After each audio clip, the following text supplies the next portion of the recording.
Well, same advice I give to my kids, man. If I could get them to understand the importance of their 20s. Because, man, you know what I did? I just blew my 20s. I ended up spending all of my 30s fixing what I messed up in my 30s.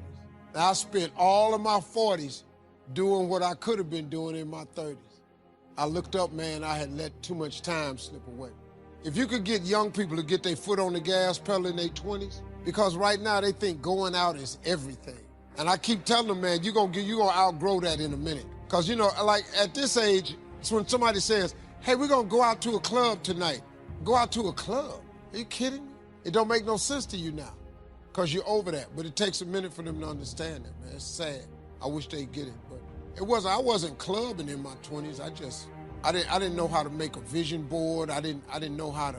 What really changed my life, man, was I got in Amway when I was about 24. I got in Amway, and that changed my life, man, because the first time ever, they introduced me to self-help books. And I read 2 books that changed my life. It was The Power of Positive Thinking by Norman Vincent Peale and The Magic of Thinking Big by David Schwartz. I read them books and it changed my life. But it also made me remember what my mother had taught me, because she was a Sunday school teacher, because all self-help books are Bible-based. It's nothing, everything comes from the Bible. All them self-help books, that's Proverbs. That's all it is. It's the book of wisdom and understanding. If you could read that, it'd change your life too. But sometimes you need, regular books where you can relate to it differently. But it's all comes from the Bible. It's like a great book is The Secret, but if you read The Secret, it's all Bible verse. I mean, it's just based on the Bible. You can't think of nothing new how to tell a person to succeed without the Bible. You can't. It doesn't work that way, So a couple of books changed my life, man. But The Magic of Thinking Big was huge. It just taught me one simple principle. It don't cost no more energy to think big than it does small. You can say Volkswagen and you can say Rolls Royce with the same amount of effort. You ain't got to grunt to say Rolls Royce. So if the Bible is true, which it says a man is as he thinketh, if you think poor thoughts, you got to be poor. The moment you change that thought into wealth or riches, you start the process to becoming wealthy or rich. It's not a magic trick. It's really how it works. People complicate it. You got to do this and you got to do that. But the Bible's pretty plain. They ain't got no loopholes in it. Really don't. It's just real simple. It say what it say. This is money. This is what people want so much of, right? And this is why so many people, how many of you know people that got it and then lost it all? They get it. Ed was taking money. He'd get $8 an hour or whatever. And somebody pays him $100 and somebody pays him $800 and somebody pays him $8,000 and a guy wins a lottery, whatever. You get the money. Now what? Number 1 rule, get the money. Everybody with me? Get the money. Everybody's like, can I get it? See, you got that conflict going right now. You got that conflict. Skinny man's like, shit, it's close. It's close. Should I get it? Should I get it? I think I should get it because of what he called me earlier. I should get it. Okay, so check it out. See, here's the deal, right? You guys think this is mine, so you don't take it from me. You're like, I can't take it, it's his. This is not my money. Whose money is this? Could be yours. Okay, this money, before it was my money, it was somebody else's. Everybody agree with that? I'm gonna make this so simple. I spent 17 years and went in debt trying to understand money and knew nothing when I was done. Okay, I'm just gonna make this simple for you. This money, it's got Ben Franklin on it. Who was Ben? I thought he was the president. Guy's not even, all I know for sure is I cannot trust him. I look at him, I'm like, not trustworthy. Does he look trustworthy to you? Okay, come on, fix your hair. Okay, so this month, this piece of paper right here, I'm like, whose was this before I had it? Because if you can go back to what happened before this happened and understand where it's coming from and tie it together with the commerce and circulation, okay, if you want money, you must meet people. It's not the bank that has this money. It's not the institution or a company. There's a person, Okay? Right now, I have this money, but this is not my money. This is somebody else's money that I get to hold on to for a moment. You understand? Okay? So number one rule of money. How do I get it? Is that simple enough? Get it, earn it. But once you get it, now what? How do I keep it? How do I keep it? Well, you can't invest it immediately. You got to keep it, and then you got to make some decisions. This is where most people get hung up right now. Most people get it and they keep it. You got a job. Anybody can get a job. You can get a job. I'm going to get $50 an hour or $25 an hour or $15 an hour. But the government's not going to tell you, okay, once you get it, now what? What's your move? What's your play? I'm going to tell you what happens with people that get lazy. People that get lazy are losing. They're losing in life. If I keep losing over and over and over again, I lose. I try something, I lose again. I try something, I lose again. Then me and him hang out, and we both losing. And then the three of us are hanging out, and all three of us are losing. And the next thing I look up, I'm like, you know what? I just don't have any motivation for life. Man, I'm losing too much. Winning's underrated. Y'all need to win.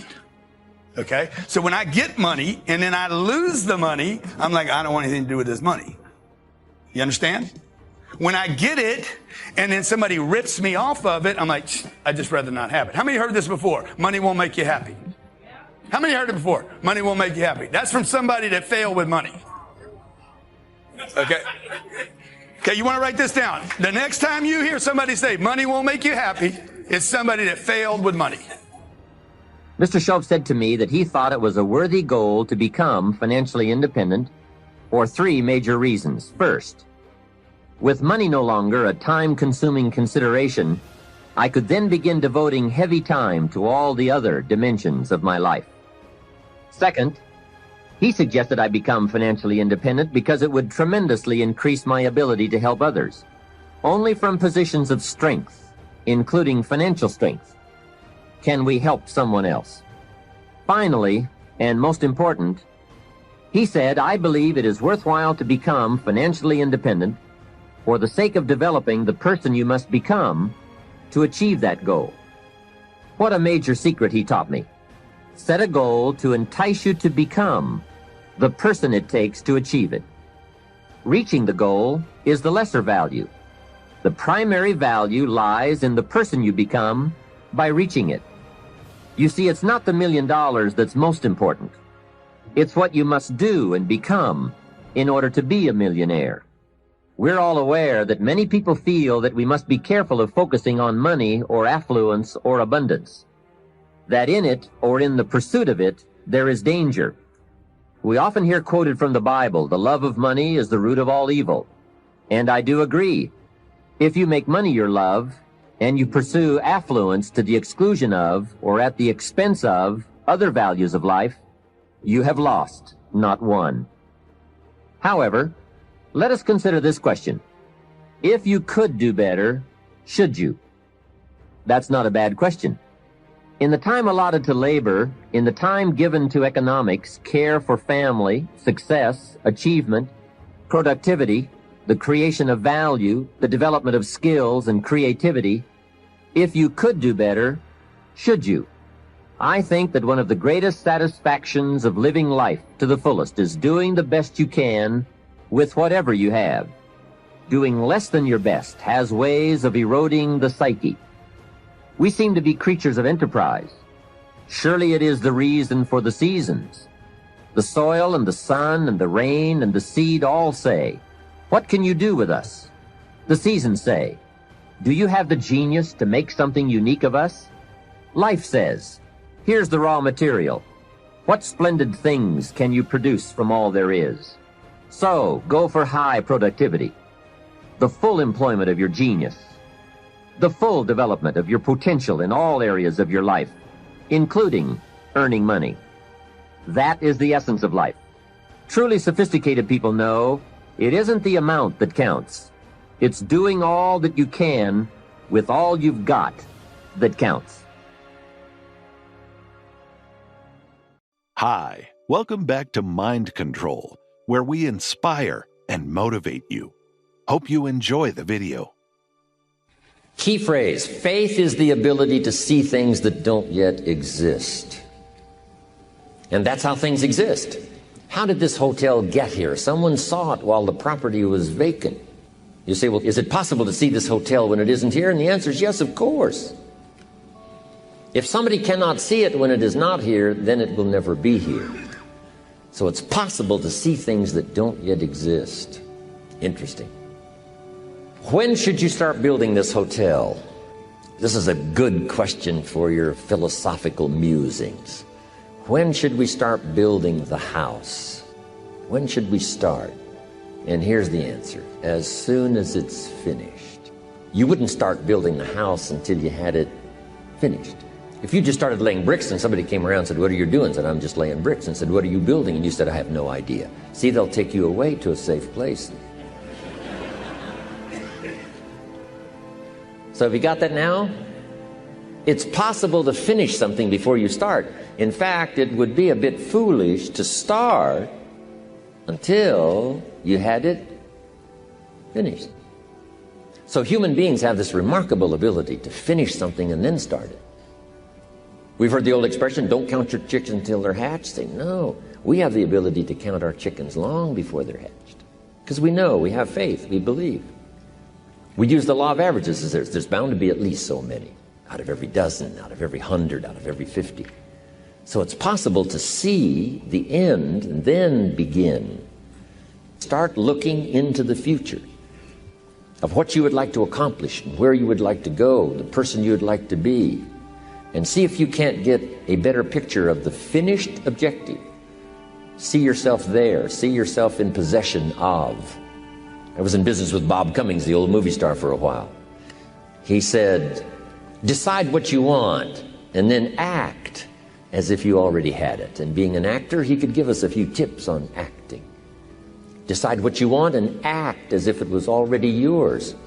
Now, the reason we can act thinking that it's already ours is because not only can we vision the end results, we can also vision the beginning of making it real. So we don't start till it's finished, but it is possible for human beings to finish something before they start. I remember a time when we used to believe in some things. I remember a time when we walked past each other in the street and we spoke. I remember a time that we would help the old ladies in the house with their groceries. I remember a time that the neighbors would look out for each other's kids. We used to believe in something. I remember a time that we were more patriotic and less political. We used to believe in something. Well, we were being our best, then the pandemic hit. Business went down. Children can't go to school. Dreams are put on hold. Sometimes it feels like we're going backwards. It's easy to live frustrated and think, God, why is this happening? It seems like skepticism is so pervasive that truth is hard to find. But we're not going to understand everything that happens. God's ways are not our ways. He can see things that we can't see. And just because it's not fair doesn't mean that God is not in control. If He allowed it to happen, He's going to bring good out of it. He promises all things work together for your good. On its own, it may not be good. It wasn't fair, you're uncomfortable, but when it all comes together, you're going to see how it works to your advantage. A solid, concrete belief system that we can all embrace and agree on becomes difficult over the smallest things. We don't believe in science, no matter how educated, no matter how many tests and evidence is brought before us. We don't believe in science. Then some folk believe in science, they don't believe in God. No matter how God moves and how many times He blesses, they don't believe in God. There are still some people that still refuse to believe. They're willfully blind. They're conveniently blind. They're blind because the blindness makes them comfortable. We choose to be blind. We have reduced God down to the universe, failing to recognize that God created the universe. We now worship the creation more than the Creator, and we pray to the things God made rather than to the God that made them. We used to believe in something. We used to have some ideals and creeds, But today we are in a time of skepticism. Everything is met with a challenge. The difficulty, the delay, the betrayal was all instrumental in you reaching your destiny. But none of us like bad breaks, loss, delay. But without that difficulty, you couldn't become who you were created to be. It may look like a dead end, but really it's setting you up for promotion. That person that left you, it was hurtful. God moved them out of the way so He could bring someone better. But that struggle was difficult. You didn't do anything wrong, but you had opposition at work. Your child wouldn't do what's right. It wasn't fair, but what you couldn't see is it was growing you up, developing your character, getting you stronger, more confident, more determined. Without it, you wouldn't be prepared for the blessing, the increase, the new levels that are coming your way. You may not understand what you're going through. You could live worried, discouraged. Try a new approach. God, I don't understand it, but I trust you. I know you're in control. You're working all things for my good. So I'm not going to live upset. I'm going to stay in peace, knowing that you will get me to where I'm supposed to be. It's a hard job to preach anymore because preaching is based on faith, and faith has gone out of style because we don't believe. We don't believe in anything. They don't believe in parents. They don't believe in structure.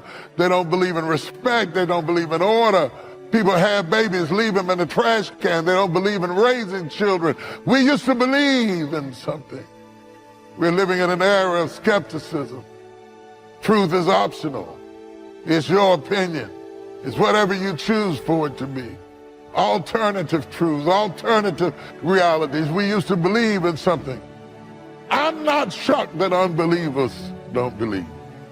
That's why they are unbelievers.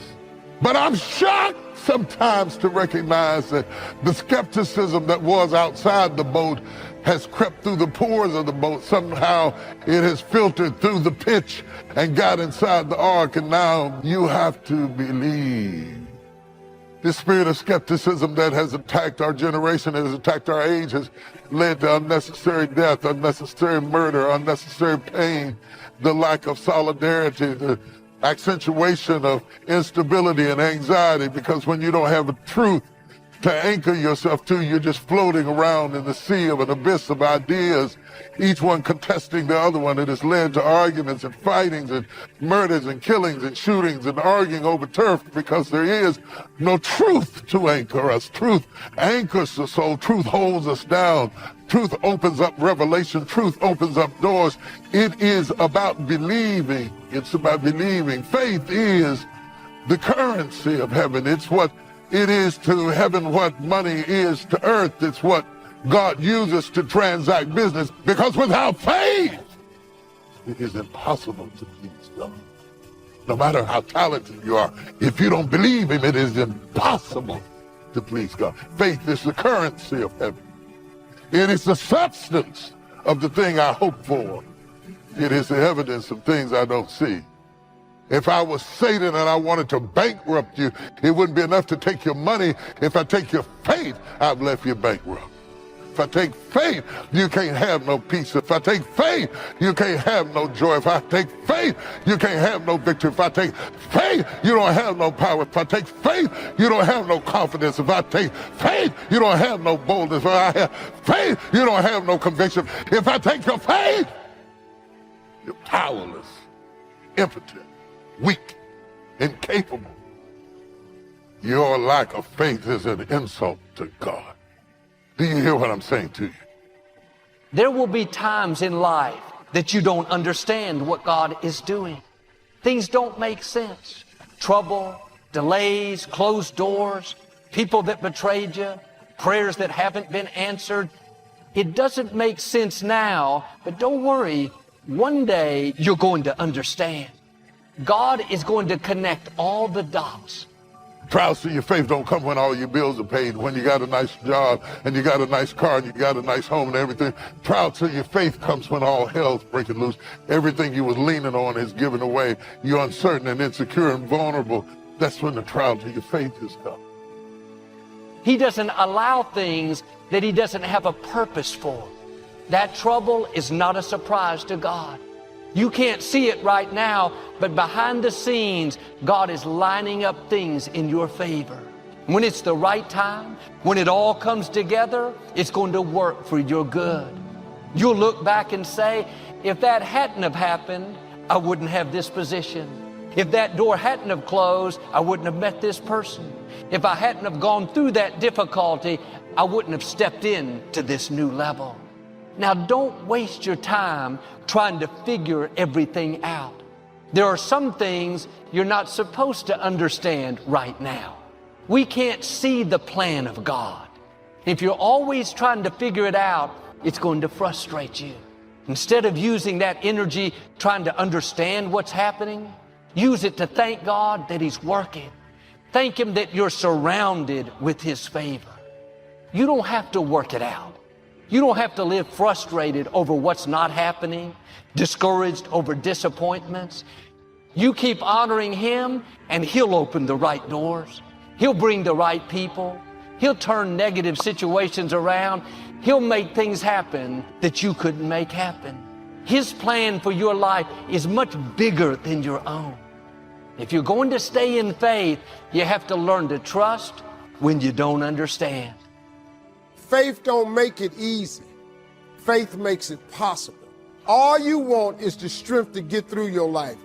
On the days that I feel like I'm not gonna make it, on the days that it feels like I can't endure anymore, I think back on my track record for surviving all my bad days. And so far, surviving all my bad days, my track record is 100%. I know a lot of very, very rich people that's miserable, not happy at all. I can bet you most of you are happier than most of the people I know. And I know some very, very wealthy people.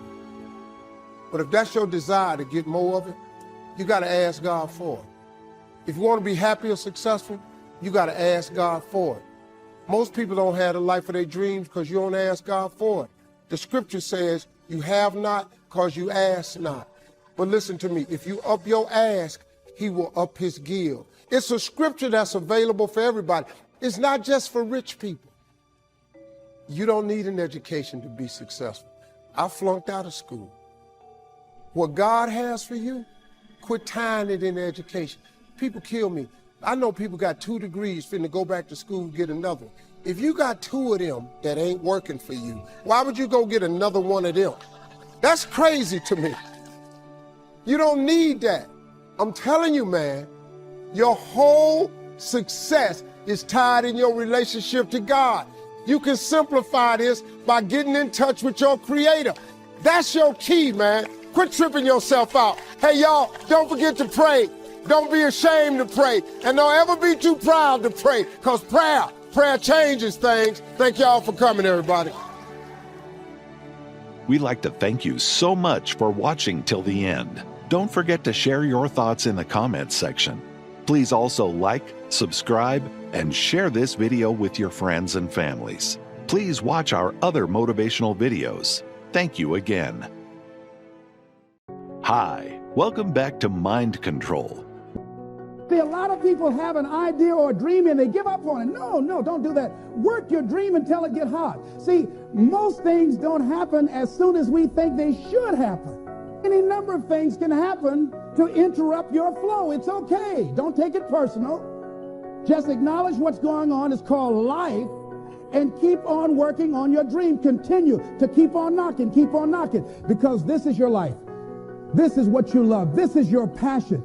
Step back. Don't judge it. If you judge it, judge not yet, lest ye be judged. Why? Because when you judge it, you invest emotion in it, and that emotion could be anger, and guess what? That hurts you. That doesn't hurt anybody else. One doctor said, "The man who angers me killeth me." And then he allowed someone to egg him into an argument on the floor of the National Medical Convention and suffered a massive heart attack. When you're in a state of anger, you have so much acid in your blood, if they withdrew some blood from you and inserted it into a pig, it would die from the acid.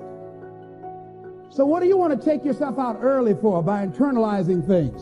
Shakespeare said, "Nothing is neither good nor bad, but thinking makes it so."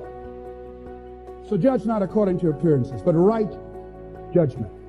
and feel that everything is going to work out for you because you're patient, you're persistent, and you're going to be positive no matter what. Don't allow other things or people or circumstances to determine what your reaction is going to be. So don't allow people to determine how you are going to respond to them or circumstances. Learn to look at it. Look at your life right now. If you want to keep on getting what you're getting, keep on doing what you're doing. You've got to be willing to change your ways. Your life is working. If you don't like what you have produced, you're a director, you are the star, you wrote this script. You produced this, whatever it is. If it's a hit, you produced it. If it's a flop, you produced it. Take ownership of it and decide to go back to the drawing board and rewrite the script that you are the star of. You have the power to do that. On this day, you can declare that I'm going to change. As you look back on your life, you can decide that I don't like what I produced here, and I want higher ground. I want to begin to experience more love. I want to have more adventure in my life. I want something that gives my life a sense of meaning. So we said, let's take an approach. This gives me my life. This might be insane. But I felt so good. I believe, ladies and gentlemen, if we can accept the possibility of that this is the decade of consciousness. That's what I believe that this is. The decade of consciousness, if you please. A time where we can begin to create in folks' minds the idea, the possibility that we can create a more humane society, the possibility that we can create more love, communication, and understanding in relationships, the possibility that we can create a drug-free America, the possibility that we can create the kind of respect for diversity and difference in our multicultural society, the possibility that we can begin to develop the mindset to bring out the best in people, to encourage them to achieve their greatness and support them in their dreams, that if we can, in this decade of consciousness, to begin to see and envision that happening, and that we all can play a role, that we were born for such a time as this, that we showed up for this, that we survived 1 out of 9 million sperms, and we have been chosen for this great work. What an exciting time to be alive. Here's something else to recognize. Wherever you are on the ladder of life, but when you decide something is a must for you, an absolute must, when you cut off any possible, you say, I'm going to find the way, or I'm going to make the way. Human beings, when they resolve things, when they make a real resolution inside themselves, which is they raise the standard and they make it a must, they find the way. Think about it in your own life. Haven't you had some area of your life where you raised your standard and your life has never been the same? Maybe at one time in your life you smoked cigarettes, or you did something and you did it for years and you kept trying to change it, and kept telling yourself I should. And then one day something happened. Something just clicked you over. Something took you over that kind of tipping point. And inside yourself, you said, no more. And it was a very, very different experience, wasn't it? Something inside of you shifted, and what was a should became a must, and you've never gone back. Getting things is not going to make you happy. That's good news in a tough economy. It's a good reminder. You know, it doesn't matter what you get. It doesn't matter whether it be money or opportunity. All those things might excite you for the moment. You know, even a relationship, as magnificent it may be, might be exciting for a while. But if you don't keep growing, that relationship isn't going to stay exciting.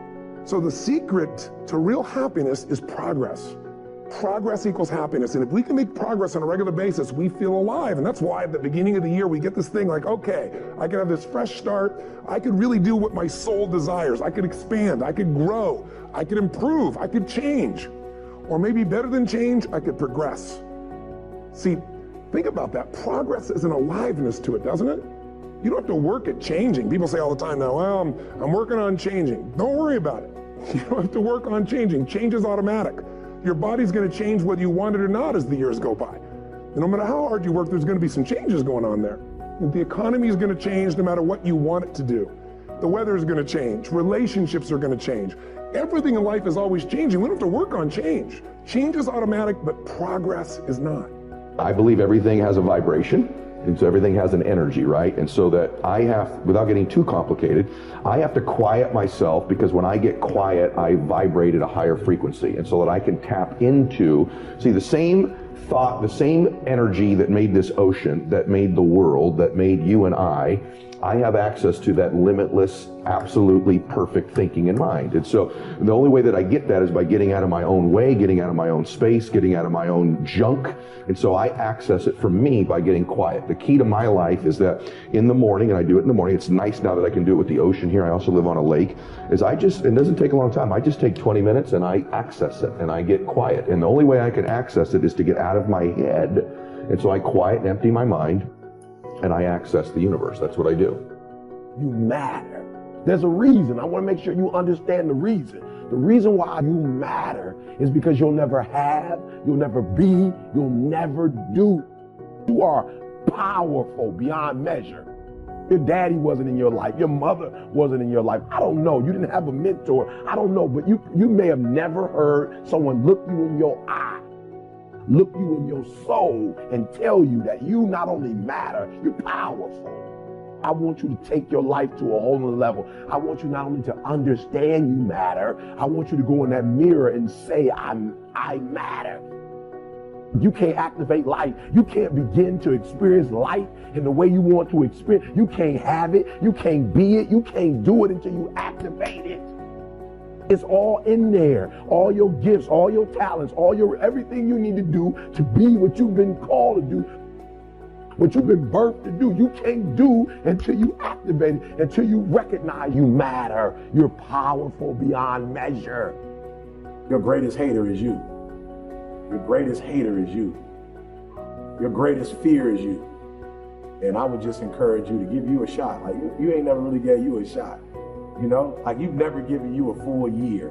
You've never given you 365 days. You've never given you 120%. And I would just say to you, love you enough. You're beautiful. You're unique. You're wonderfully made. You know, stop looking for other people to validate you. Your essence, your existence is validation enough. You're here. You're alive. Success is all in your DNA. And I would challenge you to live up to it. It is so much easier to run. It is so much easier to give up. It is so much easier to quit, give in. I dare you to believe in yourself. I dare you. I dare you to be courageous enough to deal with the real you and let the world see that unique, that gifted, that special person. You have to understand how much you matter, not just to you, how much you matter to others, right? And you operate in your gift, not only do you liberate yourself, but you liberate others. There is another level. The only reason you keep saying there isn't is you feel so exhausted about where you are. But life, the universe, or God is just testing you, because there is another level. If this is good, giant jump to excellence, giant from good, poor to good to excellence. There's a level where all your dreams are realized.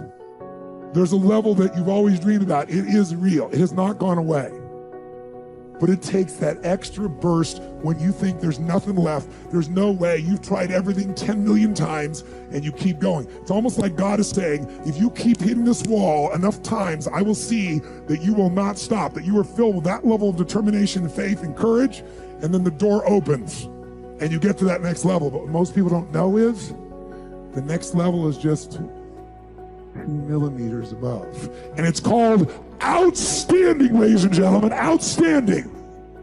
What's it called? What's it called? What's it called? Outstanding, magnificent, unstoppable, extraordinary, not excellent.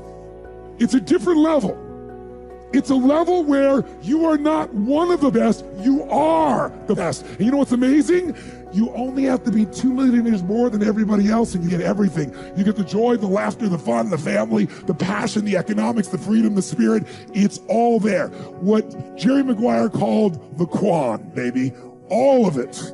And it's just 2 millimeters above, and most excellent people give up because they're exhausted. And there's some people that go, the harder I hit it, the more I hit it, sooner or later it's going down. I'm not stopping. And when you do that enough, it pops open. I would like to know when you're in that moment failing and you have to keep going, what do you say to yourself? What if? A lot of times I'll be in a 200-mile run or something like that, and I'm all jacked up. Body's broken, mind's broken, spirit's broken. I start to say, what if I can pull this off? When I first walked into the Navy SEAL recruiter's office, he looked at me and said, there's only been 35 African Americans in 70 years make it through. You know what I said to myself? What if I can be the 36th? It's the what if I can pull off a miracle. What if I can become someone that no one thinks I can be? And just me talking about that, I have the hair going up on my arms because it makes me just like, what if I can be that guy that people who call nigger and this and that, and now I'm speaking at Tom Ferry's event. It's hard changing your life. It was hard when just over 3 years ago in the Penobscot building in Detroit, Michigan, where I was operating my business, and I fell on some hard times, and I was sleeping in my office. It was hard coming into the lobby, and the security said, excuse me, Mr. Brown, can we see you for a moment? And I said, yes, and I walked up to the counter, and he gave me an envelope. And he said, would you mind reading it here? And I opened the envelope, and the envelope was from management that said, this is an office tower. It's not a hotel. Please do not sleep in your office. And I said, excuse me, sir. I said, I just worked long hours in creating my business. I'm an entrepreneur. And right now things are bad for me, but they're not going to be this way always. And I just asked for the opportunity to continue to operate like I'm doing. I'm not trying to make this my home. And it was hard coming through the lobby. And sometimes they would laugh. There's a guy talking about becoming successful. And look at him. He's bathing in the bathroom upstairs on the 21st floor. He sleeps on the floor. Him and 2 other dreamers up there. Look at him. It was hard, ladies and gentlemen, coming to speak to people. And I was facing financial difficulties in my own life. I was behind on my bills and my dreams, and I'm saying to them, you can live your dream. It was hard, ladies and gentlemen. It was very difficult to pick myself up each day believing that I could do it. There were times that I doubted myself. I said, God, why is this happening to me? I'm just trying to take care of my children and my mother. I'm not trying to steal or rob from anybody.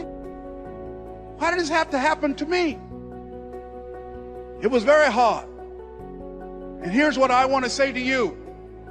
For those of you that have experienced some hardships, don't give up on your dream.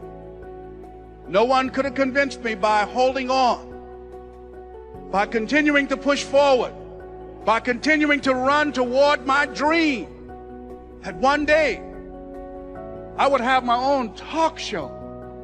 It's a long shot, ladies and gentlemen, from Liberty City, an abandoned building on a floor, never knowing my mother or father. It's a long shot. Being here with you today in this dome in Atlanta, it's a long shot. No college training, labeled educable, mentally retarded, but I kept running toward my dream. Thank you so much for watching till the end. Don't forget to share your thoughts in the comments section. Please also like, subscribe, and share this video with your friends and families. Please watch our other motivational videos. Thank you again.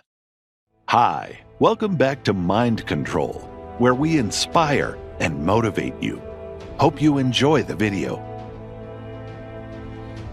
So review your performance, your language with your children. Just go over that and say, have I been too harsh and too strong, too stubborn?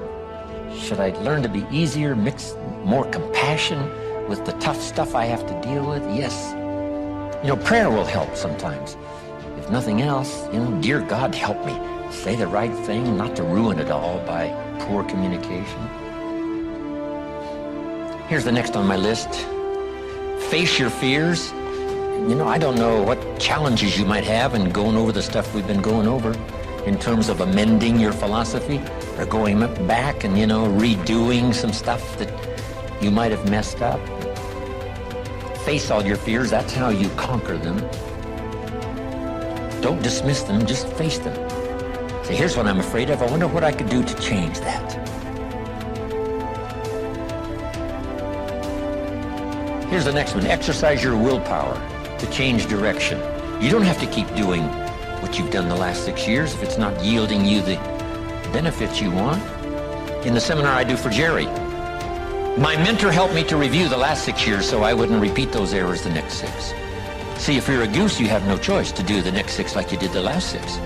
But if you're not a goose, here's what you can do. Pick a new destination and start going that way. You say, well, I've done this for the last 2 years. I'll probably have to do it another 2. And the answer is no, not in a million years. Now, you can change one little degree at a time, or if you want to, you can revolutionize the whole thing.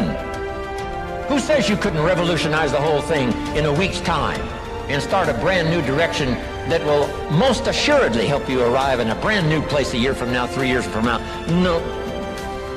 No telling 5 years from now where you could arrive. Use your willpower to start the process. Just willpower to change a little or change a lot. Anybody can change. You don't have to repeat last year. Clean up the errors. Invest it now in the next year. Watch it make the difference. Here's the next one that's important. Parents have to do it. We ask our kids to do it, but we've got to do it. Admit your mistakes. Sometimes you have to admit them to others. Here's some of the best words in the English language. I'm sorry. The reason why those are good words is because it could start a whole new relationship.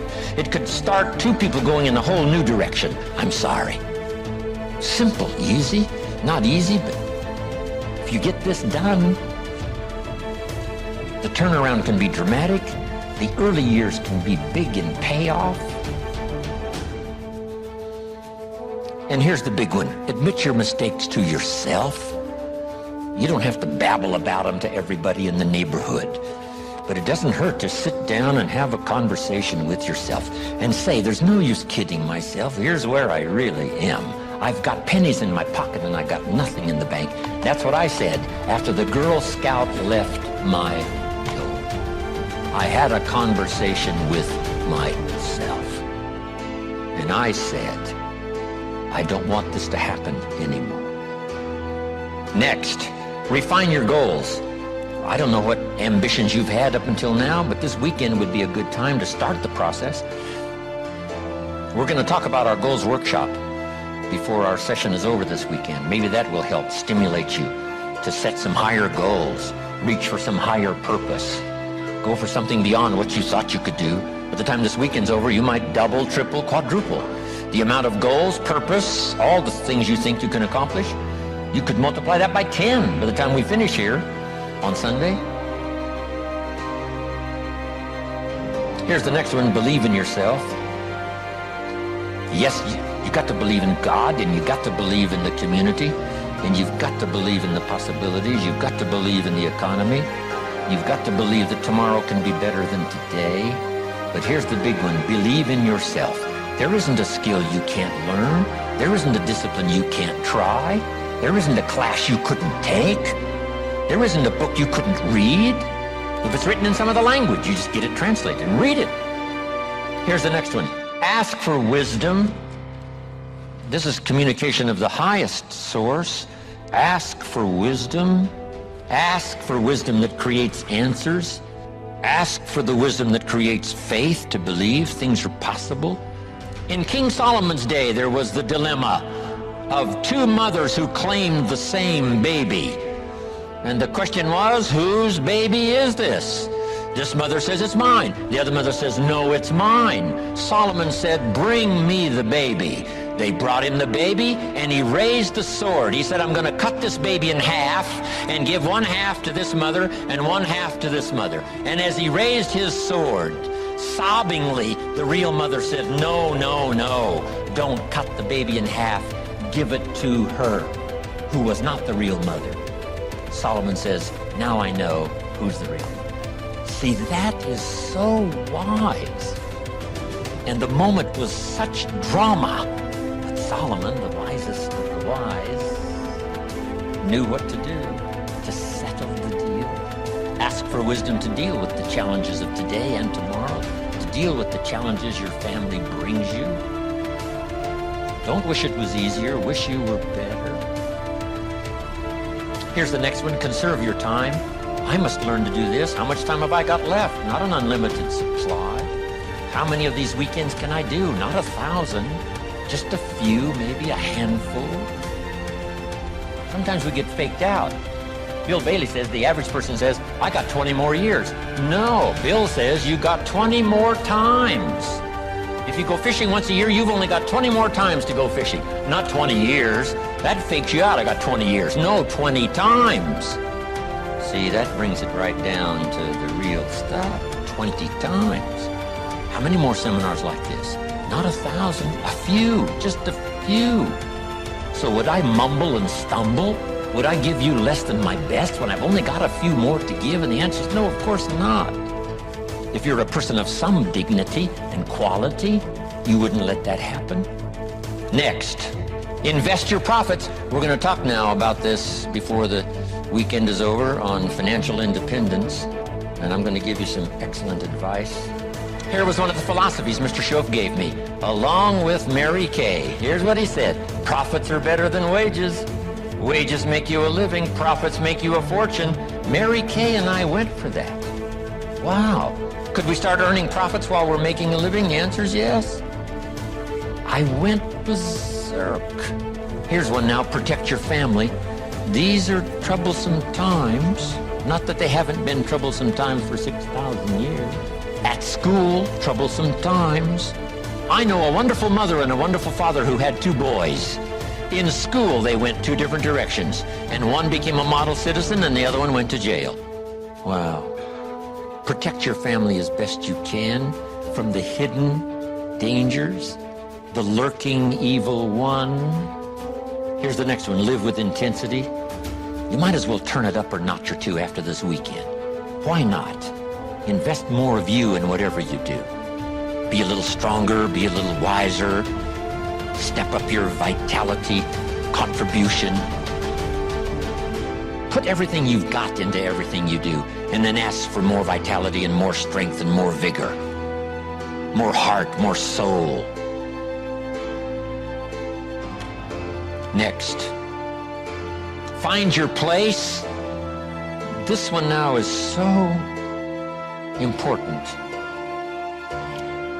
If you just work on a job, find the best place where you can serve well. And sure enough, they'll ask you to occupy a better place. And if you keep doing the job well, the guy says, well, if I had a better job, I'd really pour it on. But I got this lousy job, so I just goof off. See, that's the philosophy of disaster. So you've got a lousy job. Do the very best you can. That's your best way out. Is not to do less than you could, but to do the best you can. With that philosophy, your life can take great leaps forward. Here's a Bible phrase that says, if you work on your gifts, they will make room for you. They'll make a place for you. Here's the next one. Demand integrity from yourself. You can't demand integrity from someone else. Integrity is like loyalty. You can't demand it of someone else. You can only demand it of yourself. Be the best example of loyalty, and you'll get some loyal followers. Be the best example of integrity, and you'll have people surround you that have integrity. Lead the way. Next, welcome the disciplines. Can't give you much better advice than that, because disciplines create the reality. Disciplines build bridges, build cities. Disciplines. A well-disciplined activity creates abundance, creates uniqueness, productivity. We'd like to thank you so much for watching till the end. Don't forget to share your thoughts in the comments section. Please also like, subscribe, and share this video with your friends and families. Please watch our other motivational videos. Thank you again.